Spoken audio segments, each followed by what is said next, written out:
Welcome back to another episode of Content Amplified. Today is a little bit different of an episode. I'm all for experimentation and for trying new things and learning on the go. I personally really love the Wednesday updates that we've been doing where I dive into the news from the last 7 days about AI and how it applies to marketers. I think it's a really fun time. And honestly, I feel like it's some of the news that marketers need to know so that we're on top of the right things and honestly, that we're not caught by surprise. As a part of this update, what I wanted to do is actually talk about how I create content, specifically this podcast. I want to share the tools and the imagery and all that kind of fun stuff, the process. I am a one-person team when it comes to the podcast. We can outsource and do all sorts of stuff with freelancers, but this content creation channel for me, I keep it close. It's something that I care about and it's something that I personally do on my own. So I wanted to kind of share a little bit of the inside scoop of how I manage to run a podcast that comes out every single day for the most part. I'm not perfect at it. That includes editing, filming, finding guests, subjects, all that kind of fun stuff. And honestly, I've learned a ton doing this podcast when it comes to content creation. It's something I'm passionate about. It's something I have grown to love. And this is 275 episodes we've published, and I think there's 300 recorded. When it comes to a daily podcast, one thing that I'm really proud of us for doing is we have a backlog. So I've got 25 to 30 recorded episodes at any given time to pull from to actually edit and publish the next day. And that has made a daily podcast extremely doable. So that's one thing you kind of have to do if you're publishing on a regular basis. You have to have some kind of a backlog. So that's just something that we do. Unfortunately, for all of our guests, and they're all extremely nice and patient people, it's typically about 6 weeks from the time that we record to when we publish the podcast episode.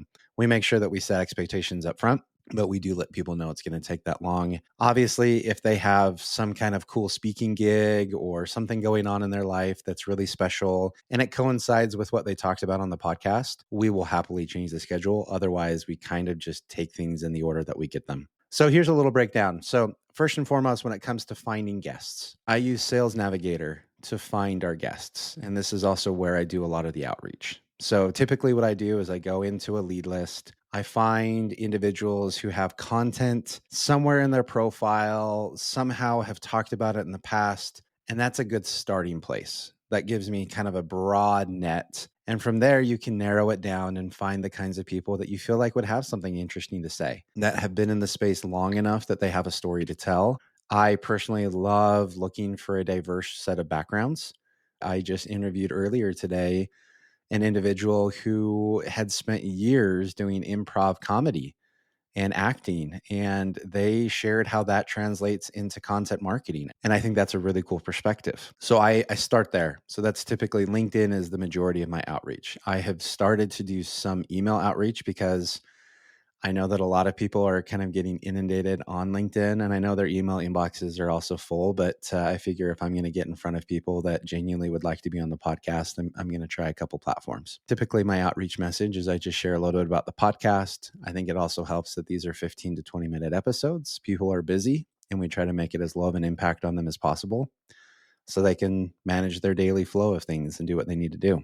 So we'll do the outreach, we'll find guests, and then typically we'll use Calendly to schedule those episodes, which is really nice and convenient for both parties. I hesitate to use Calendly sometimes because I never want people to feel like it's impersonal, but it also just streamlines the process so well. And we can book out, sometimes people book out 2 months in advance to do these podcast episodes because they're so busy. Calendly kind of lets us do that. That's my favorite platform for doing it. Super robust. It's something that I really love to do. And typically, I even apologize in my messages saying, hey, I'm sorry, because, I don't want anyone to be offended by a calendar link. I'm not trying to be lazy. It just tends to work out better for everyone involved. About a week before we are scheduled to go live on the podcast and record, I will start an email thread with our guests. And that's where we start to talk about the subjects we'd like to discuss. That's where we talk about their background and their history, things that they're really passionate about. I think it's great when we find a story that they want to tell. On the day of recording, we get to know one another. We talk through that. We get to know each other, and then we record the episode. Honestly, they're candid episodes. We don't like to overly script. We want them to be authentic, original. I like to throw curveballs, and I'll even call that out in the middle of the question, but I like to kind of follow where the conversation is going and find the unique insights that I feel like the audience really needs and wants. Now, this is kind of where it comes to the AI side of things. So I record all of our podcast episodes in a tool called Riverside. It is honestly one of the best platforms for recording any kind of remote video. All of our guests are remote. They're all over the country and world. This is such a good way to do it. Their AI editing is amazing. It's a really cool platform. So I will go into Riverside. I will find the right episode, and then I will edit. Off the very get-go, I can just click one button on the brand side, and it inserts our opening clip, ending clip, the music, things like that. It will do the design. It's got the little content amplified logo in the corner. It really can memorize the brand and things like that. It'll put in subtitles and do all that kind of stuff in one click. The next button I love is you can go in and have it remove automatically all of the pauses. And I remove every single one of them. I don't care how long of a pause, I remove all of them because I want it to flow. I've gone and done editing in things like DaVinci Resolve, which is a high-end software for video editing. Takes forever. Now they do have an AI studio version and stuff that does this automatically as well. Riverside has nailed this piece. I can also take all the ums and ahs and all of the filler words out as well automatically. That's not as perfect, if I'm honest. It probably gets it right about 50% of the time, maybe a little bit more. I'll give them more credit. 75% of the time, this is using AI, all of this stuff. I'll have to tweak it as I go along. And so I do listen to the entire episode as I'm editing, mostly for some of that stuff. Sometimes, as the conversation goes through, I'll have to manually edit things where maybe it doesn't make sense or something like that. Something I also care about a lot is that people get value out of the episodes. So if there's a question that I ask and an answer that comes back, and I just don't feel like it adds to the flow of the podcast, and I don't feel like it actually provides much value to the listener, I'll just cut it. I'd rather have a shorter episode that provides more value than have filler content and not provide value. I think anyone listening or being a part of the podcast would agree that that's the right way of doing it. And so we do record a little bit longer than we do publish, because even just taking out pauses from an episode cuts out 2 or 3 minutes just by itself, depending on the conversation.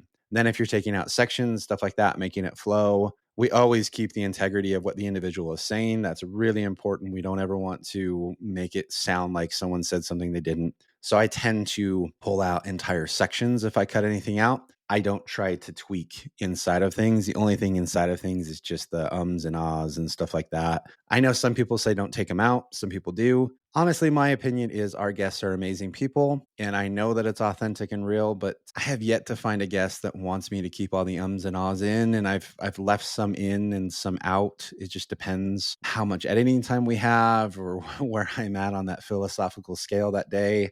I think I've kind of settled that I like to take as many out as possible, just like that one. It probably cut it out and you didn't hear the end right there. I think it just helps the flow of the conversation and it makes it easier for everyone involved. Awesome. Okay, so now we have an edited episode. I can click download the transcript, which is vital. I do this in Riverside after I have edited, because if I cut out a section, I don't want that in my transcript. So I download the transcript, and then I will download a video version of the episode, and then I will download an audio version of the episode. From there, I have custom GPTs set up in ChatGPT that help me use the transcript to get value out of it. Once again, I have said this hundreds of times, and I'll keep saying it until the cows come home. Is that a terrible word? I don't know. I live in Utah. I don't know. I grew up near Tillamook, so I can say that. If you don't know what Tillamook it is, it's a great ice cream brand, but the city smells like cows. You have to give AI 3 things in order for it to be useful if you're looking to publish that content. Number 1, it has to have a unique source or story. It has to take human thought, whether it's a story that someone experienced, whether it's a podcast where you're having a conversation, whether it's a written journal entry, or who knows what. It has to come from a human based off of your experience. You also have to give AI a unique perspective, and you have to give it a unique viewpoint. That is what makes content valuable that comes out of AI. I've found that podcasting and interviewing with that transcript allows me to get really valuable content out of AI, because it's repurposing a conversation that was full of just genuine thoughts, ideas, and perspectives and stories. That is when AI is at its absolute best. If you're just asking AI to write you an article about a specific subject and include X amount of sources, yada, yada, yada, it's going to produce a crap piece of content. give it a unique source, story, perspective, things of that nature, and you'll start to get good material out of AI. So I have custom GPTs. One is podcast title and description. So I have created a custom GPT, given an example, things like that. I just throw in the podcast transcript and it will give me the title and description formatted exactly how I want it for every single episode.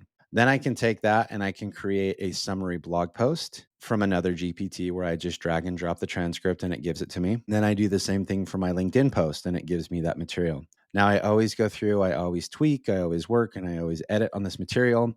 From there, I publish it in all the different places. I always edit AI material, like I said before, and I am able to get it out on a lot of different platforms and use it in a lot of different ways. If I were to just write a description, a title and description and a bunch of stuff, it would take me days to do each episode. The process for me using AI and everything I just described, it honestly only takes me about, I'd say an hour an episode. It takes me about an hour an episode to edit, to publish, to get a LinkedIn post, to get a website post live, to have the title and description. It's kind of syndicated across the different platforms, all of that. And that's a video, that's an audio version, all of that kind of stuff. It takes me about an hour, maybe less, depending on the conversation. If the conversation needs more editing, it obviously takes more time. Some conversations, there's almost no tweaks that need to be made, and that I can get that done almost in 30 minutes, to be honest. There's kind of an insight. I mean, again, this is super tactical. I love it when people share tactical information because I think it's really relevant and applicable day in and day out. And hopefully this is helpful. This is kind of in place of the weekly news for AI. It's just kind of a use case scenario about how you, as one person, can actually find, record, edit, and publish a podcast that comes out every single day all by yourself. If you have any questions about how I manage any of this or any of the tools or resources I use, please let me know. More than happy to share it. I have fallen in love with this podcasting process and have spent a significant amount of time figuring out how to expedite it. Believe me, a lot of the stuff that I'm doing, I will build AI agents in the future that can do even more of this process. I'm even hoping to get to the point where I can actually save the transcript, the audio, and the video versions. And then my AI agent takes it from there, getting my input and editing along the way. But ultimately, I don't have to do anything else. That's kind of the end dream state. And I think that there's some tools out there that with some effort can get me pretty close. So I'll share those updates as I build that out. Hopefully you found this was useful. Again, this is your weekly AI updates that marketers need to know. Every single Wednesday, there's content like this that's new and unique. Monday, Tuesday, Thursday, and Friday are industry expert interviews. I hope that you subscribe and follow along because genuinely we spend a lot of time and effort on the content. And these are insights that people have spent years and years of their life learning and working for. And hopefully you can take advantage of all the insights on the podcast. Hope you have a great day. Bye. Thank you for listening to the Content Amplified podcast. Please subscribe and leave us a review. And for additional ways to get more out of your content, visit our website at getmasset.com. That's getmasset.com. And tune in next time to the Content Amplified podcast.